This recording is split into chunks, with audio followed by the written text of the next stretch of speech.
Welcome to the Prep Huddle podcast. I'm K.J. Pilcher alongside the two best Jeffs I know, Jeff Linder and Jeff Johnson, ready to talk a little high school football from week one. All the teams around the state finally getting on the field after week 0 2 weeks ago. And now we'll look ahead to week 2, which has some pretty neat matchups. But fellas, week 1 in the books. Pretty good start to the season. Yeah, perfect weather, right, guys? That was the big thing coming off the heat about exactly a week ago, but we got everything in, no issues. We'll talk about this. I think KJ, as you mentioned off the air here, just about seemed like we had games with a lot of penalties. Which you can expect first time around, but yeah, good first week, right, Jeff? Yeah, I saw a really good game Friday night over at Saints Field. Good old-fashioned 14-7 game that was a lot of fun. And, for an opening game, especially for Xavier with so many new faces, I thought they looked like a pretty well-oiled machine. Imagine that. Yeah. And you bring up a good point. Coach Schulte said this was probably one of the youngest Saints teams that he's put on the field before. He said that he never played so many sophomores ever. And I don't know if that includes his days at LaSalle, but definitely in 26, 27 years at Xavier, that this is the most inexperienced team they've had. So I guess with that, I'd say if you're going to get Xavier, you better do it now, because I think by the end of the season, they're going to be really good. And in a year or two, they're going to be really, really good again. So this is a team that you think has a pretty steep learning curve. I think they've got a steep potential curve. I don't know. I don't know how much learning there is. I don't think there's a learning deficit right now. The young kids played, and they played well. Their top tackler was a sophomore. Their quarterback's a sophomore. They both looked really good. I just think it's a team that's got a lot of potential down the road. I think it's a 4A state caliber, a championship caliber team this year? Probably not, but they're going to be a headache for whoever beats them in the postseason, which I assume they'll be in based on what I saw Friday night. Sure. We'll talk a little bit about this later, but the term or the phrase that a lot of people refer to is you do the most learning or growing from week 1 to week 2, and they've got Williamsburg waiting for them down at Brown Field, right? So they're going to have to do a lot of learning and developing here over the next week with a big test in front of them on Friday. Yeah, they're going to have to play better than they did this week if they're going to beat Williamsburg. Wouldn't rule it out. Williamsburg's really, really good. But Xavier's not going to go down there and get blown out. They're not going to be afraid of Williamsburg or anybody for that matter. And I anticipate it's going to be a competitive ball game. Of course, Williamsburg dominant in their opener against West Branch, beating the Bears pretty handily. A couple of veteran coaches there. JJ, you got to see a veteran coach with a new program on Friday out at Marion, also in the Metro. Clear Creek Amana comes away with a win against Marion. What did you see out there at Marion from Coach Peterson and the Clippers? Yeah, just I think everybody out there is really, or down there, over there, is really excited about the potential of this team. I think there's kind of talking to a couple of the players and things, they said the first thing that Lance kind of wants to bring or that he wanted to change was the culture. And they seem really really confident that the culture is already changed now. And, they were clearly the better team over Marion, winning 28-3, and just really very strong second half. They run a read option. They used a couple of quarterbacks, Wyatt Key and then Conlon Poynton, who transferred in after leading Solon last season in rushing as a running back. He's kind of playing a quarterback and maybe a little bit hybrid running back type of position. He had, I think, over 100 yards running and things, and they're big up front, which is always something that's pretty important. And I think he was pretty pleased. Generally, they had a lot of penalties. I think it was 12 penalties, which goes back to what we were talking about earlier about a lot of first week or game one penalties for clubs. So that's something they'll need to clean up. But we'll find out more. Solon this week,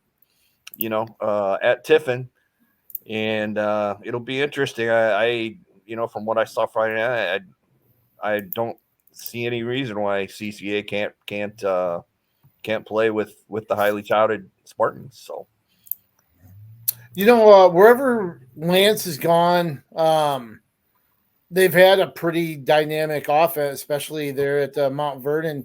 Do you see any shades of that following him? And, does the CCA have that type of potential to really open things up, whether it's this year or maybe some athletes that they have to build with in the future?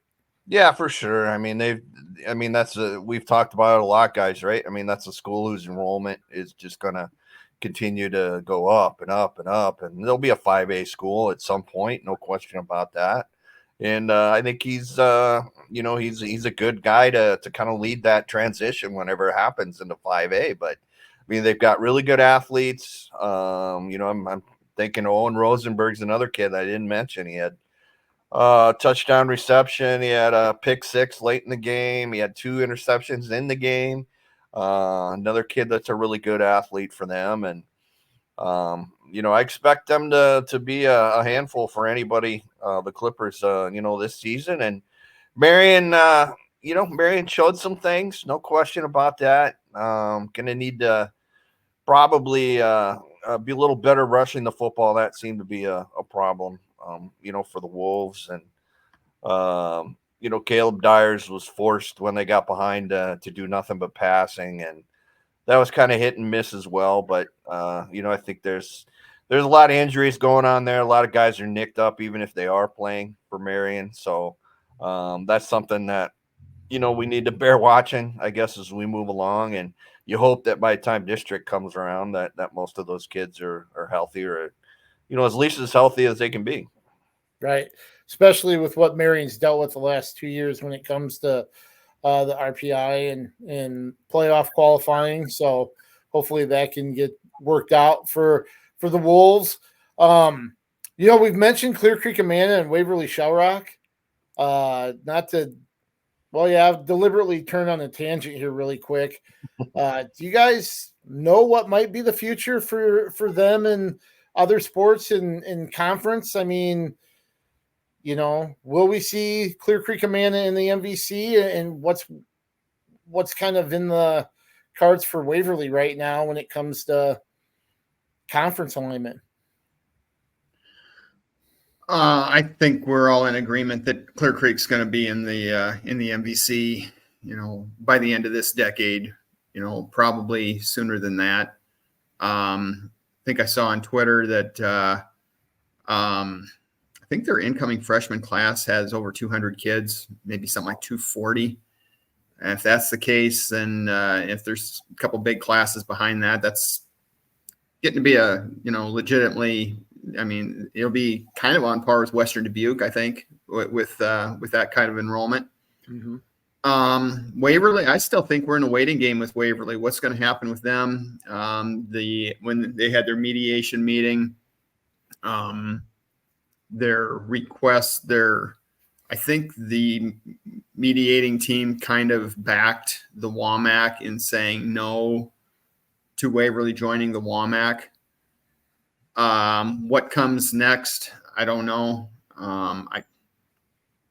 I just don't know what a good fit is. I think, and I've also heard that maybe Waverly and Decorah will end up going back with some of those other schools from what's I guess we can now say is the old Northeast Iowa Conference after this year. And I've also heard that Waverly eventually will get into the WAMAC, and Decorah will go that way too. So that's just a roundabout saying I don't know what's going to happen.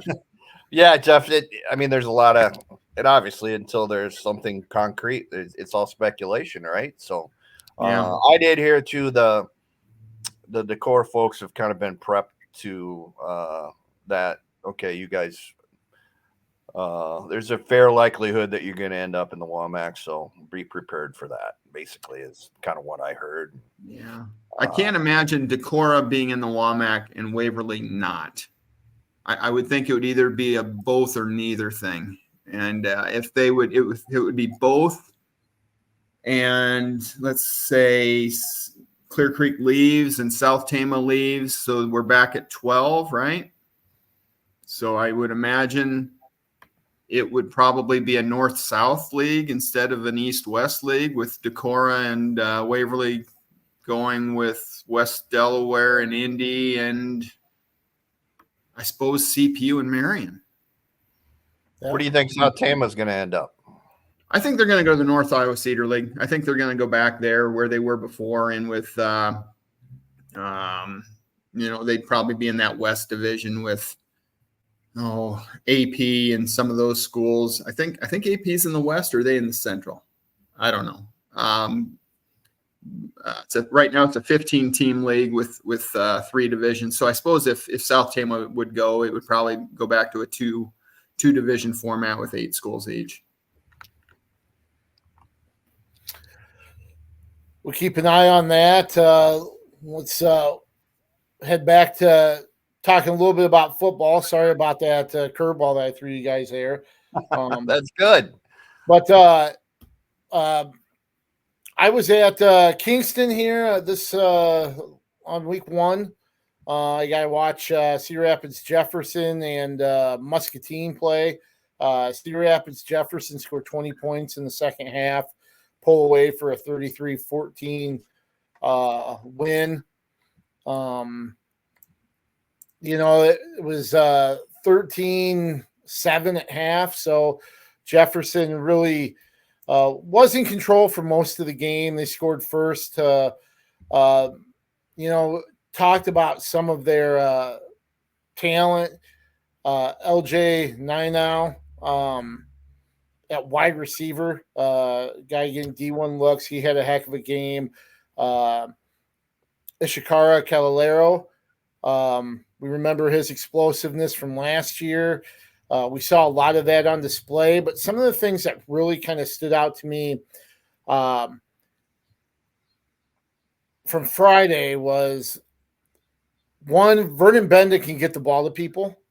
I think that's something that's going to really help this offense. And his offensive line, even though they struggled to block on the run a little bit, they did not allow Benda to get touched at all, dropping back in the pocket. If Jefferson can do that, I think that's a team that, is going to flirt with the playoffs. We talked about them needing 6 wins, and if they are able to do things like that and continue to grow, that's a team that definitely can win 6 games. Their defense, there's a little bit of a bend but don't break at times with them.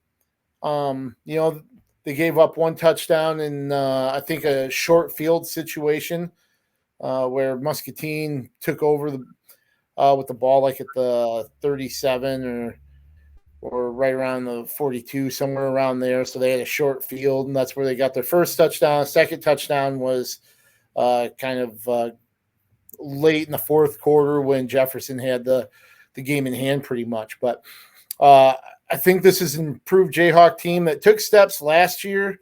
I think we've seen that growth a little bit.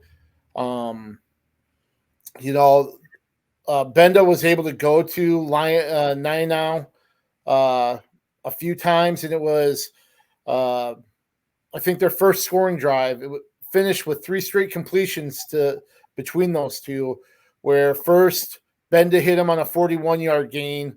Then it was a 9-yard gain to the 1. And then the very next play, it was a quick slant to the left that Now did a nice job getting good body position, and Benda put it right on his numbers. So you see they can throw it deep, and there's some more precision to what they're doing, especially with running routes and throwing the ball. So that looked good. And then mentioning they struggled blocking up front for the run. Well, once the passing game kind of loosened things up, Calolero breaks a 72-yard touchdown run on the first play from scrimmage, I think, early in the fourth quarter. So they've got an offense that kind of complements each other with the run and pass. And if you focus on one, they have the ability to hit the other. So I thought those were positives for Jefferson. And it's more than 9 now. Tell you, one of the nicest catches I've seen in a little while, Jermaine Robinson made a diving catch across the middle on 4th and goal from the 10. Like with a minute to go before half, that put them back in front 13-7. So they've got some other guys. Lucas Renard, I think, made a couple nice catches. Dayton Guy at tight end. So this is an interesting offense to kind of keep an eye on, especially with some of the teams they face in the first half of the season. So I think some positives there. And I mean, sorry, KJ, we talked about they'll be favored the next 3 games, so their first 4. So, how will you react if you can, finish off that stretch and be 4-0 and playing, a rival in Cedar Rapids, Washington. Then in week 5, didn't handle it well last season, but it'll be interesting. And a lot of football you have to be played before that, right? But yeah, right. How do you deal with winning? Well, and you got to remember too. I think the majority of last year's team is back, so that's a learning. That's something that they experienced last year, and this coaching staff. I tell you what, I think this is a coaching staff that really can develop players on and off the field, the physical and the mental side of things. Really have a lot of respect for those guys on the sidelines, and I think that's something I'm sure that they've dealt with or have addressed and really kind of emphasized on growing from a year ago.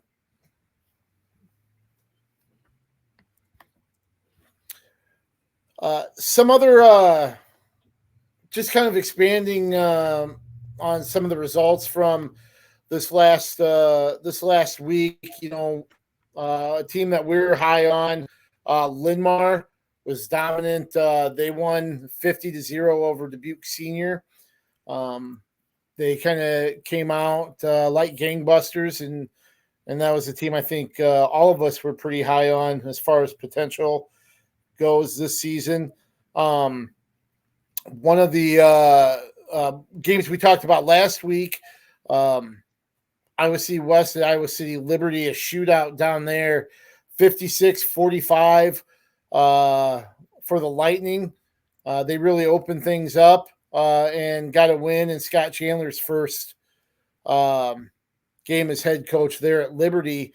We thought this would be a good gauge for both teams. What do you guys take away from the Liberty's victory? Good win. It's a good win. It's a good table setter for this week, and they can sweep their two inner city. The two city rivals, if that's what you want to call them. I think it's a really good win, and obviously they can score. Probably would like to shore up their defense a little bit, but looks like it's going to be a really entertaining team to watch. I think all three Iowa City public schools can score points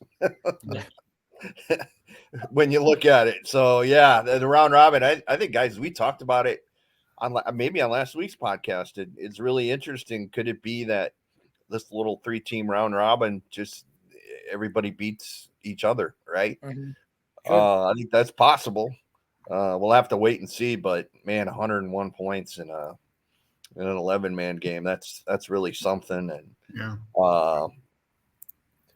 I would expect the scoreboard to operator at City High this week to probably be pretty busy too, even though City High got handled by Joliet Catholic, which is among the biggest powers in the state of Illinois.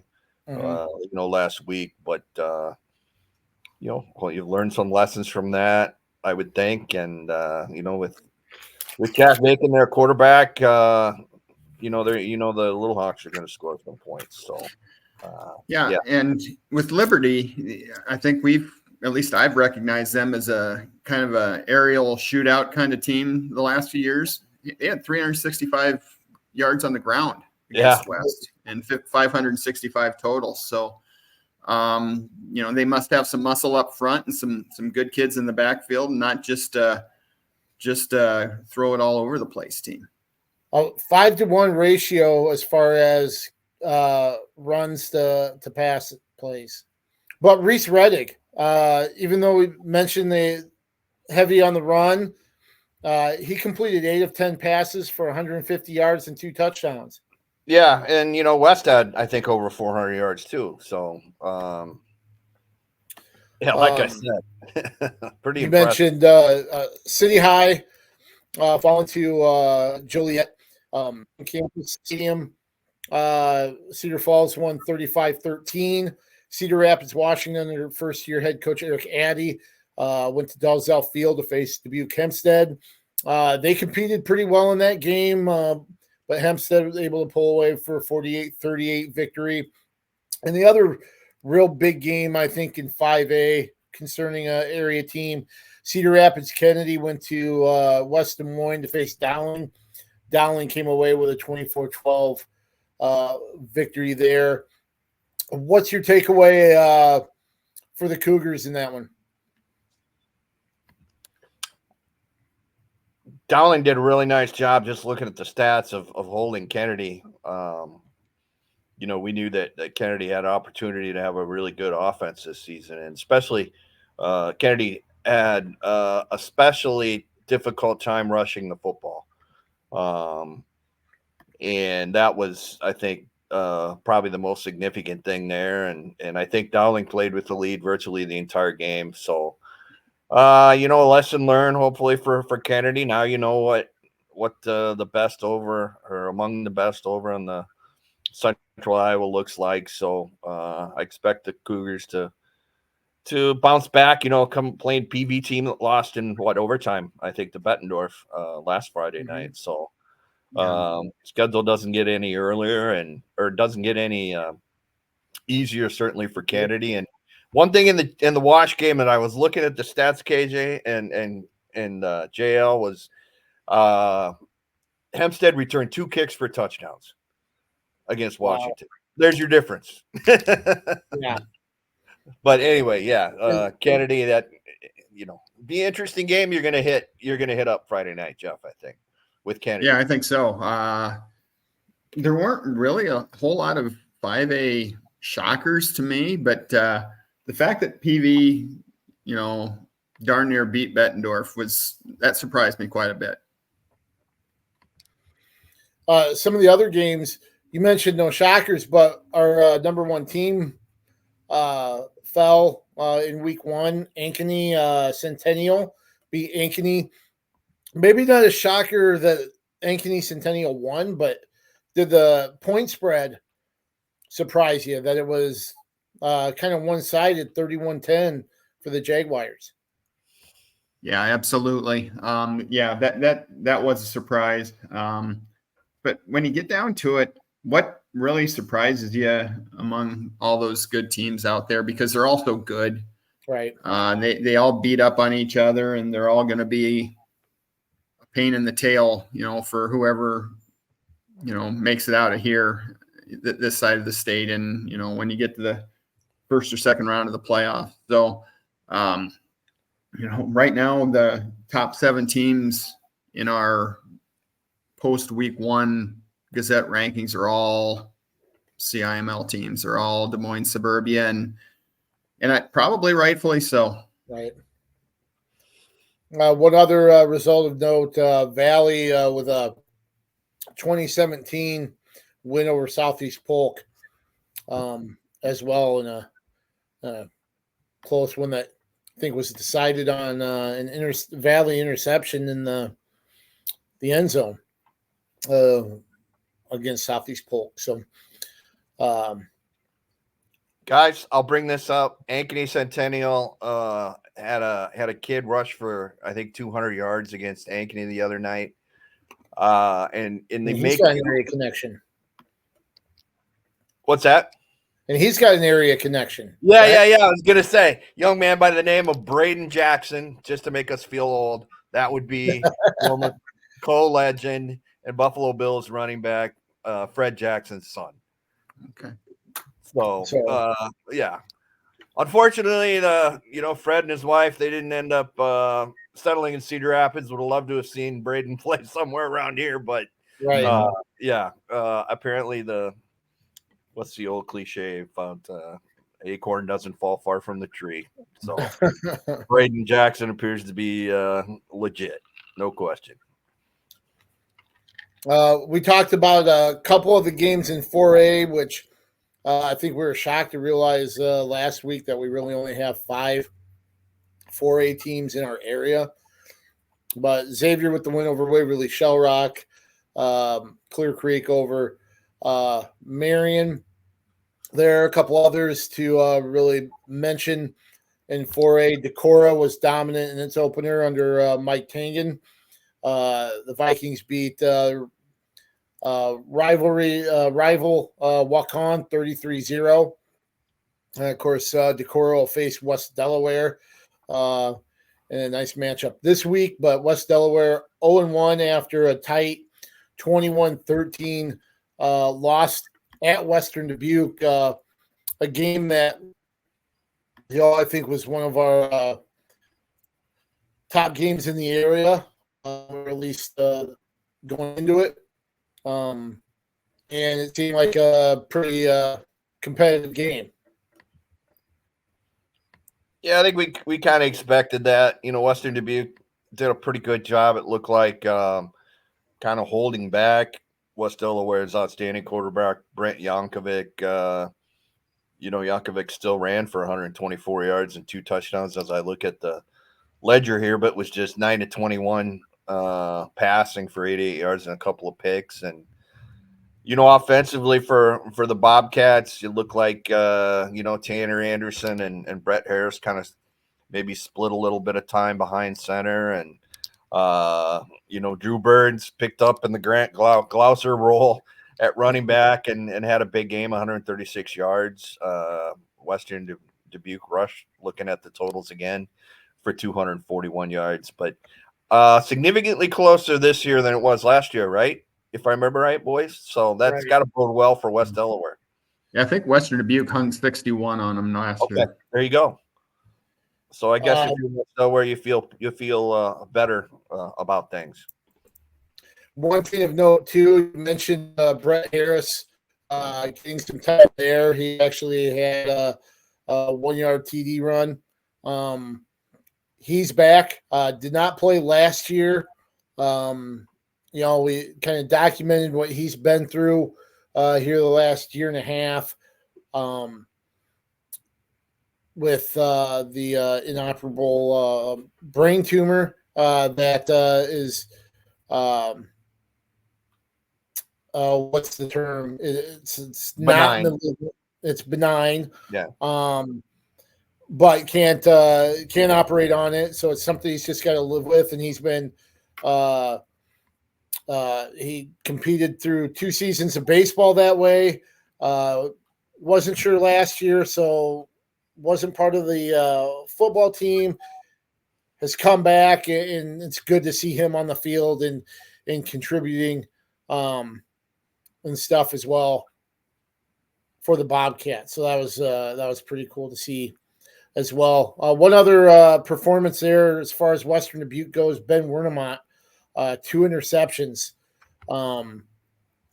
for Western Dubuque against Yankovic.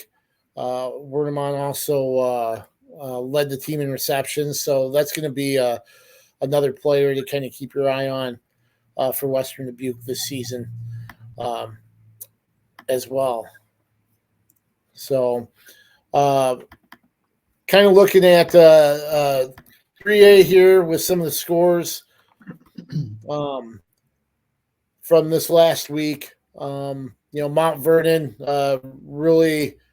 really impressive with a 44-6 win over Monticello. Williamsburg 55-10 over West Branch. Washington gets an opening win, 21-14 as well. One team that I'm kind of high on this year, Anamosa. They beat up on Maquoketa 43-10. Had some nice performers. I think somebody that's really going to have a good year for the Blue Raiders. Austin Scranton, he rushed 20 times for 182 yards and 2 TDs. He also had a 17-yard reception for a touchdown as well. So Austin Scranton is somebody to kind of keep your eye on for Anamosa, and they won big here in week 1. And then Independence 42-14 over North Fayette Valley. I think we also thought that North Fayette Valley would be a much improved team this year, but Independence, good, strong defensive and offensive performance as well.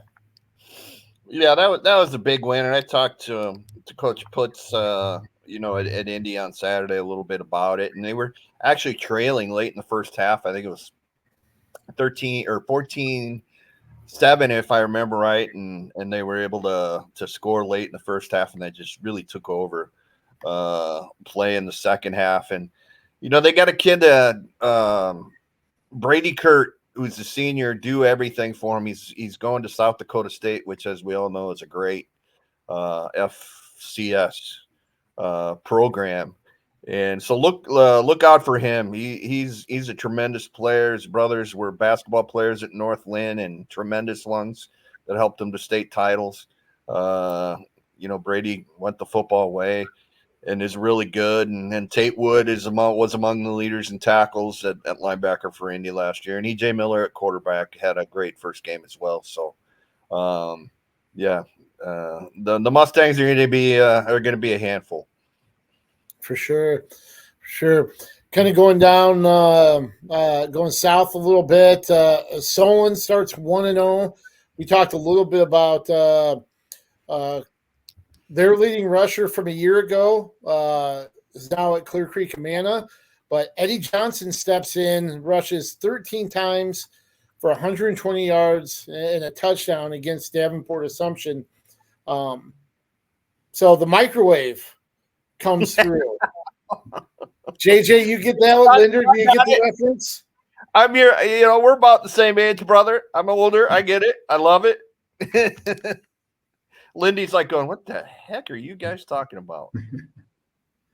Vinny Johnson? Come on. I remember him. Okay. Yep. All right. There we go. Pistons. One of the bad boys. That's right. 100%. Sixth man of the year. So, so Stolen looks to be their regular self here starting off. They've got some big games coming up, but Ty Bell throwing for 210 yards and 2 TDs. It looks like he hit about 8 different receivers with Maddox Kelly having 5 catches and a touchdown. So Tell you what, Solon, we've got them in that mix of really good 3A teams, Williamsburg, Solon, Mount Vernon, in our rankings, and none of those teams disappointed in week one. No. And another one that you haven't mentioned yet is Benton Community. Right. Vinton Schellsburg was playing its first game under Coach Hadacek, and Benton probably didn't know exactly what was coming as far as what Vinton was going to do, but it didn't really matter because Benton was just the superior physical team in that one, 48-0. And of course, Benton heads to Marion this week, so that'll be another good test for Marion, and we'll see what how Benton follows up that week one dominance. Looking at Class 2A, just a couple scores. Jessup knocks off Wapsie Valley 20-13. Ryan Treptow, a huge game for the Jayhawks. Rushed for 200 yards and 3 touchdowns in that one. Regina, the Dumont Bowl. Regina beats its former coach 42-28, who's now at West Liberty. Big game from Tate Wallace in that one. I think 139 receiving yards for them. JJ, you mentioned Northeast beat Bellevue 58-20, but you mentioned I think one of the individual performances in that game in your rewind that something we see more with a 8-player result, but one of the Northeast Rebels really put up video game type stats. If you had Gavin Kramer on your high school fantasy team last week, you better have won your game. All he did, quarterback, senior, 8 of 13 for 155 yards and 3 touchdowns. And then he ran 16 times for 297 and 6 more touchdowns. So do the math there. I'm not very good at math, but that's 9 touchdowns to you and me, kids. And that's in an 11-player game, not an 8-player game. So what an incredible performance for that young man from Northeast. And he should just walk off the field and say, I'm done. Because I don't know, how can it get any better than that, right? Right. What doesn't show up in the box score for Kramer, he also drove the bus to Bellevue. He cooked the team meal and did the team laundry afterwards. So he did just about everything for the team that night. I will say of those games, the most striking to me was Jessup's win over Wapsie. Mm-hmm. We all had Wapsie, I think, in our top 5 or 6 to start the season. I know Jessup's 2 classes up, but still, Jessup's kind of an ascendant program that seems to be on its way up. They had a nice year. I believe it was last year, maybe 2 years ago. I think they made the playoffs last year, maybe won a playoff game. But that's, even though that's a 2-class gap, that's still a really nice win for Jessup. Absolutely, Jeff. And I think, you looked at some of the Class A scores, the ones that we had in the top 10. We had some really close ball games. I think we have Starmont in the top 10, and it beat Southwind by point. Yeah. 15-14. West Hancock, defending state champ, went to overtime before winning its game. So it's interesting. Maybe we have a lot of parity in Class A going in to this season, just kind of judging by some of the scores in week one. Yeah, and just a couple other notes.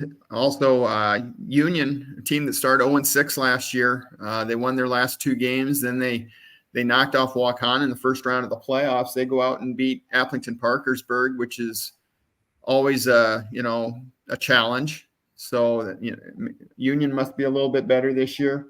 I know Mid Prairie suffered a loss last week, but that was to a Wilton team that I think is really, really good. Yeah.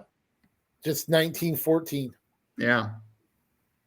And Mid Prairie's got some really good skill players that's going to keep them in a lot of games and get them a lot of wins this year. Yeah. As well.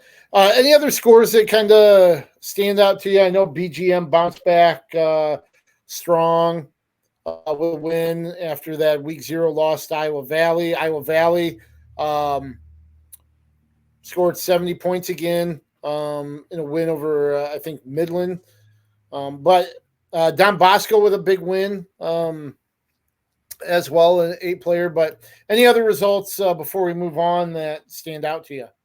Well, you talked about Iowa Valley scoring a lot of points. We're going to learn a lot about Iowa Valley this week. I think they've got they play Waco at home this week and in a top 10, 8-player top 10 game. And I think that's going to be one of the better 8-player games in the state this week.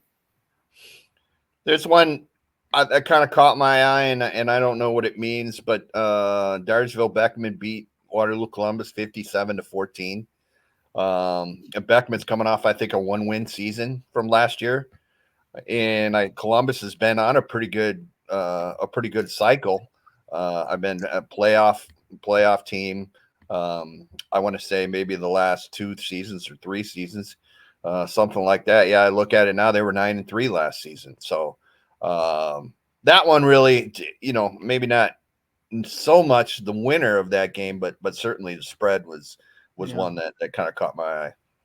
We've talked a lot about Lance Peterson at Clear Creek, but what about his predecessor, Matt Hattie at Cascade, getting a 10-9 win over Coconut Valley? That one surprised me. Yep, absolutely. And Matt's a good coach. We all knew that and know that. So he's gonna. And Tim Frake was a great coach before that at Cascade, right. No question about that. So yeah, that was a good one. Good one to point out, Jeff. I was really surprised. It just kind of caught me off guard just how good of a season Nathan Shockamole had last year. He's going to be a leader for this team, but I think this team has some potential to do well. And of course, if week 1's any indication, they could have a sneaky good year up at Cascade this season. Hey, one thing I want to kind of touch on too, and we were talking about this off air. I know from the games that I've covered in week 0 and week 1, seems like there are a ton of penalties. Last Friday at Kingston, the teams there combined for 20 penalties for like 121 yards. The game before that, there were 15 or 16 penalties. For well over 100 yards as well, 115, 120 yards there. JJ, you kind of mentioned one of your games. I think your game had quite a few penalties as well. Is this just kind of early season growing pains, or are there things that maybe officials are looking for and really trying to emphasize by calling this season? I don't know, guys. It just felt like to me that the game that I saw that maybe one of the emphasis for officials this season is don't put up with chirping, because there was in the Marion CCA game there were 4 unsportsmanlike conduct penalties, and 3 were on Clear Creek Amana. So I wonder if officials are being told, hey, don't let kids, chirp at each other or what have you, or if maybe that was just the individual crew. And that was kind of what they were doing. I also saw two chop block penalties in that game last week. And I can't even tell you the last time I saw a chop block penalty in a high school football game. So maybe that's an emphasis as well. Well, yeah, I think my game, I think Waverly had 6 penalties for 50 yards. One of those was basically 2 penalties in one play thing, where there was one and then there was unsportsmanlike on the visiting bench. And then, but on the other hand, Xavier had 1 penalty for 10 yards. So they were crisp and clean, and they played very clean ball. Sure.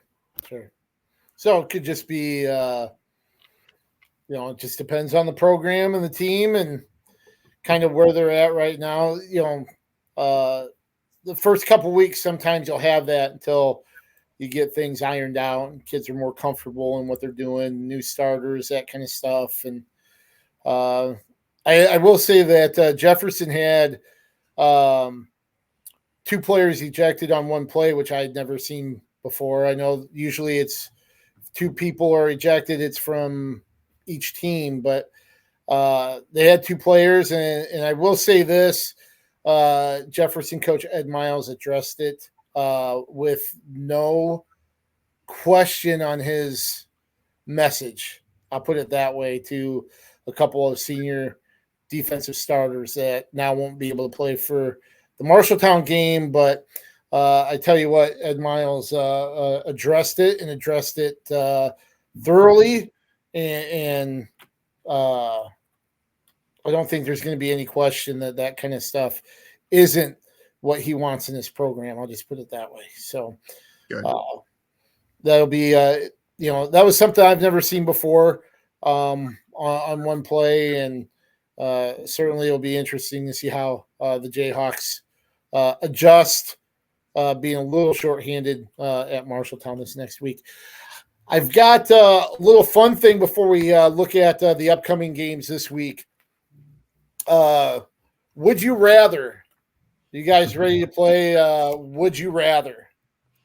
Bring it at us. We've got 5 instances.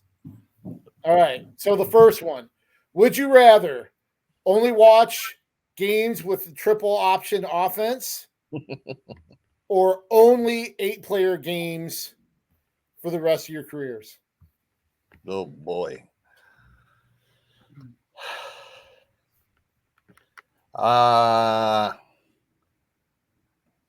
There's just something about the triple option that always intrigued me. So I'm going to go triple option. I don't know why. I am too. Just the wishbone, the way Air Force, the military schools still run it. To me, it's kind of fun. Navy's the big one. Yep.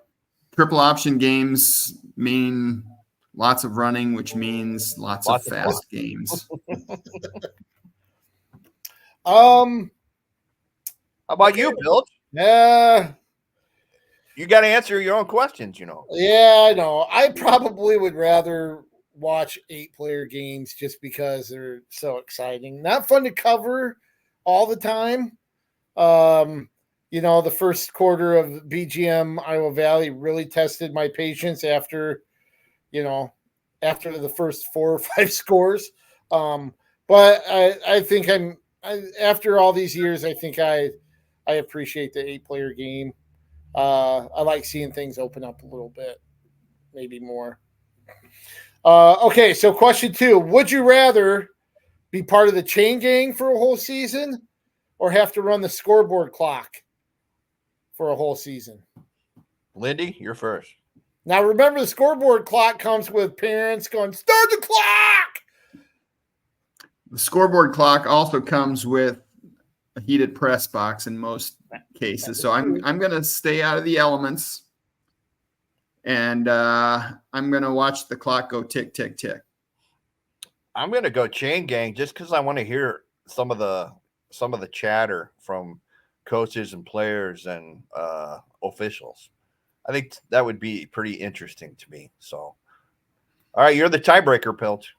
I probably would go with chain gang because I'd like to be down there on the sideline, right in the middle of stuff, and not to mention, I hate parents yelling about stopping the clock or adding the points or.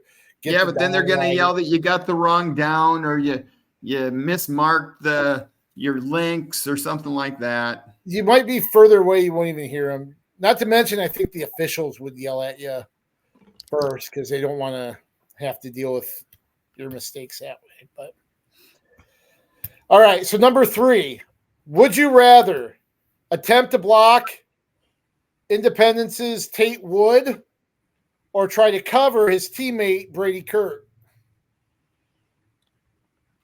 At my age, neither. I think try and block Tate Wood because I'm big and fat enough where if somehow I can just get in his way, he'd trip over me or something like that. So that's my story. Lindy? I'd do the same, because I would not be able to stay with anybody in a speed contest anymore. Not that I ever probably would. So I would do the same, and hope I guessed right, and maybe Tate would be nice to me. Just for the record, in week 1 against North Fayette Valley, Tate Wood had 9.5 tackles. Obviously, he led the state last year in stops. Brady Kurt, 10 catches, 181 yards, and 2 touchdowns. As an O lineman, I'd feel more comfortable trying to block Tate Wood, even though I'm guessing I'd fail at both, to be honest. Could you imagine me trying to block anybody? Yeah, You got quick feet. quick feet. Just kind of get in their way. That's all you need to he do. just bull rushed me and throw me back 4 yards, and that'd be it. You know, my philosophy on covering somebody, I think, would be just grab them. Yeah. Yeah, Get up right on, press coverage. Just grab them. You're not going to catch it. They can call penalty on me, but I'm not going to, that's it. I think maybe pass blocking might be a little bit easier for me. I'm good at backing up, and maybe I'll just trip over my own feet and he'll go over the top of me. My forte were lookout blocks on the O-line. That's when you miss a block and you turn to your teammate, yell, "Look out!" So, all right. With that being said, let's go to number 4. Would you rather? Now, this is a high-pressure situation. Would you rather be the holder for a game-winning field goal, knowing that you have to receive it, get it down, laces out, or be the quarterback throwing a Hail Mary with time running out? Lindy? I have a better chance of catching a snap from the long snapper and getting it down. I'd say the holder. I just say tell the long snapper, don't fling it at me real high, and don't short hop it to me. I think every kid that watches football has that dream of being the guy that throws the game-winning pass, right? So I would lean that way, but my dreams, being as goofy as I am, we're always kicking the field goal on the last play of the game. I'm that way too. Okay. Because, I was in high school, was small and very, very skinny, and couldn't have tackled anybody if I tried. So, yeah, I had the perfect kicker build, right, Lindy? You and me probably in high school? Yeah, we actually, and this is one of my best athletic feats of my life. We lived right next to the football field there, and on a windy day, a couple of buddies and I would go over there and kick field goals, and I actually hit the crossbar once from 50. Nice. So hit the crossbar from 50, made one from 46, but I was kind of erratic. Wow. I was a conventional kicker. I wasn't one of these soccer style guys. Really? Straight on? Dang. Yep. Mark Mosley. That's right. Why didn't you play on the football team as a kicker? Because I was 5'8" and 110 pounds, and I was an average cross country runner. Okay. Pilch, what do you got, man? You're gonna throw that? You're gonna heave it, right? I'm heaving it. Yeah. I want. Oh my gosh. I would love to have that situation, being the person that's blocked for quarterbacks. I think you ask any lineman, anytime you can get your hands on a ball, whether it's trying to advance a fumble or pick a batted ball out of the air, if you had a chance to throw it, I'm heaving it up there, hoping it falls in somebody's hands. Beautiful. I think that would be neat to convert on a Hail Mary like that. If I was a quarterback doing that, to heave it up there, we'd have to be in the red zone. All right, number 5. We kind of mentioned Xavier and Williamsburg, right? You got those two teams facing off here in week 2. Would you rather game plan against the Xavier defense or against the Williamsburg offense? Oh, jeez. And it doesn't No. necessarily be this year's personnel, but knowing Jim O'Connell's defenses, knowing the offenses and the talent that Williamsburg's had over the years, Coach Ritchie and his assistants, which would you rather have to game plan against? No. No? Yeah. Just no. no for both? I've seen, I think at our age, guys, and how long we've been doing this, I'm not good at the X's and O's by any stretch of the imagination, but we know what Xavier's going to do, right? But you just can't stop it because they out execute you. Right.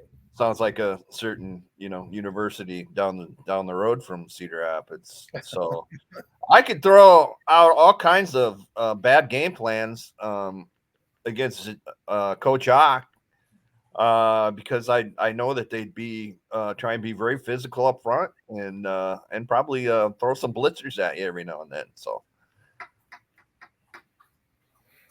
that's my story. All right. I think I would rather. Boy, I think I'd rather game plan against a Williamsburg offense. And I have no idea. I think I'm just being different to what JJ answered there. But like you said, with Xavier's defense, you know what you're going to get. It's just whether or not you can execute, and that's tough to face. Maybe you can throw some wrinkles at Kurt Ritchie and his staff. Austin Blythe, I think, still working with the O-lineman there. Maybe you can run some blitzes and packages to really kind of wreak havoc on them, but I think it's probably a lose-lose situation most times. Why you come up with this question when I have to cover Williamsburg and Xavier on Friday night? Yeah. See? Well, It's all me under the ball. lose. Hey, it's timely. It's timely. And I'm not going to be in Williamsburg. There you go. If I had to game plan against Xavier's Throw you in the defense, fire, JJ. Thank you. if I had a game plan against Xavier's defense, I think I'd just punt on third down. Quick kick. Yep. Quick kick. Gaylord Halschlitt at Regis, I think, used to go with the quick kick a little bit. The pop pass, right? Did he run the pop pass. pass like Tom Good did? Yep. So this coming week, we've got some good games. Obviously, Xavier Williamsburg. JJ, you're going to be down there for that one. That stands out. I'm going to be at Marion. Looking forward to seeing Benton Community bring their team out there to Marion, seeing if Marion can bounce back and seeing if Benton can continue its strong start with their big win over Vinton Shell's rival win last week. Linder, you're going to be at Kingston for PV Kennedy. Both of those two teams coming off of losses in week one. JJ, what are you looking forward to with Williamsburg Xavier and Lindy? What about you with Kennedy and PV? Boy, last year, I think, KJ, you covered that game last year, right? Williamsburg and Xavier at Xavier. That was Linder. That was me. Lindy, okay. And it was kind of a surprise, right? Yeah. So, certainly Xavier's not going to be caught off guard by playing a smaller opponent, enrollment-wise and class-wise and everything. So, I'm just looking to see, Williamsburg, Grant Hocker, what did he throw? 6 touchdown passes for Williamsburg the other night? How is Xavier going to, put together a game plan to try and stop that? And, will the Saints, how will the Saints deal with all those young guys being on the road for the first time too? I guess that's another thing that I'm looking forward to. So, yeah.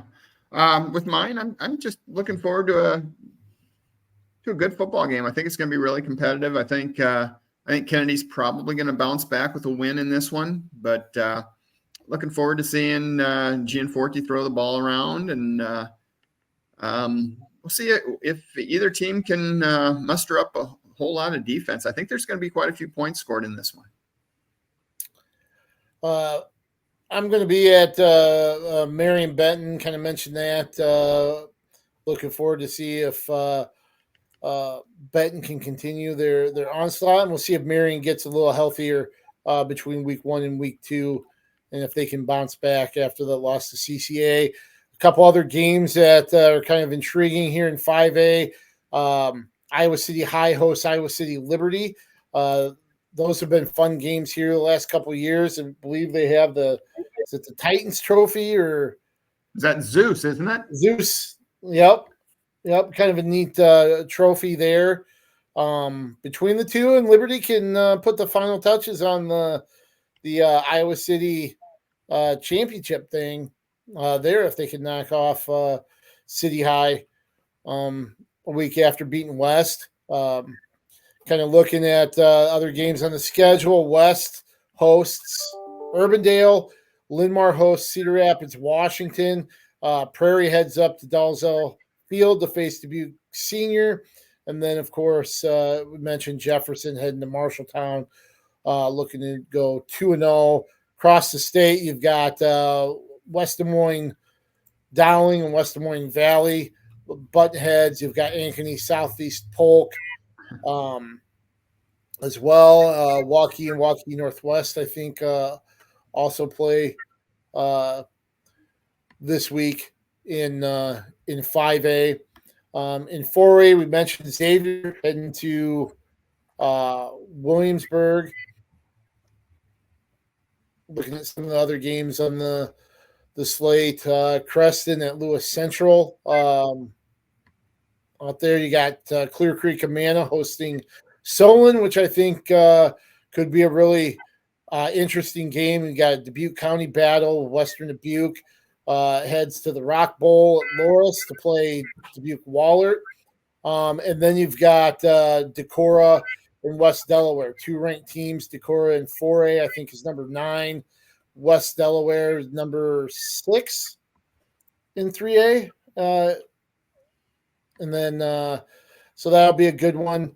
And I think that's a pretty decent rivalry between the two. They've had some good games throughout the years. And then Waverly Shell Rock, they face Xavier.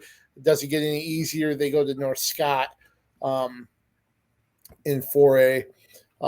Those are some of the games there for you. In 3A, Anamosa, they host Center Point Urbana. I'm telling you, keep an eye on the Blue Raiders this year.